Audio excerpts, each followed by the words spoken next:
Now, there's another little incident that takes place that's rather important here. We see in verse 21, in those days, while Mordecai sat in the king's gate, two of the king's chamberlains, Bigthan and Teresh, of those who kept the door, were angry, and they sought to lay hands on the king Ahasuerus.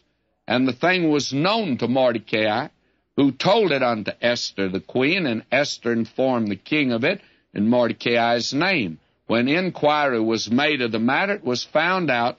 Therefore they were both hanged on a tree, and it was written in the book of the Chronicles before the king.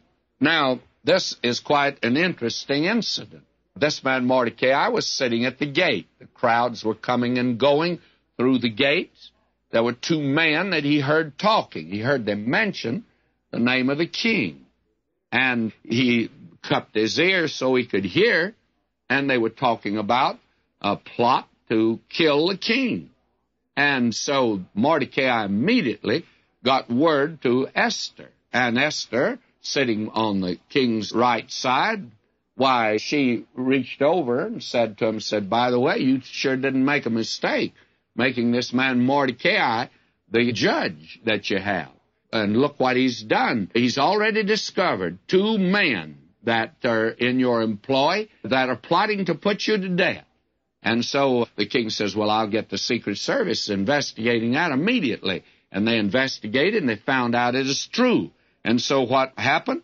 Why, they arrested these fellas, and they didn't have a long, drawn-out trial. Again, it spent taxpayers' money. The king just ordered them to be put to death, and they were executed summarily. But that discouraged any others from attempting to plot against the king. Of course, they were very uncivilized in that day, and they just didn't go in for lawlessness and pampering criminals. They executed them immediately.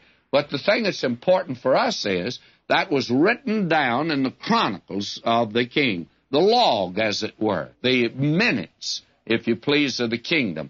But no mention was made of a reward to this man Mordecai, because no recognition or reward was given to him. And I'm of the opinion that he probably turned that over in his mind several times. Well, I saved the king's life, and he could have at least have sent me a Boy Scout badge. He could have sent me a lifesaver button of some sort. Certainly, I would deserve that. Well, very candidly, the thing was passed by. And why? Well, all of these things are taking place. God is giving this to us to let us know that he's overruling this. God, by his providence, is directing all of this.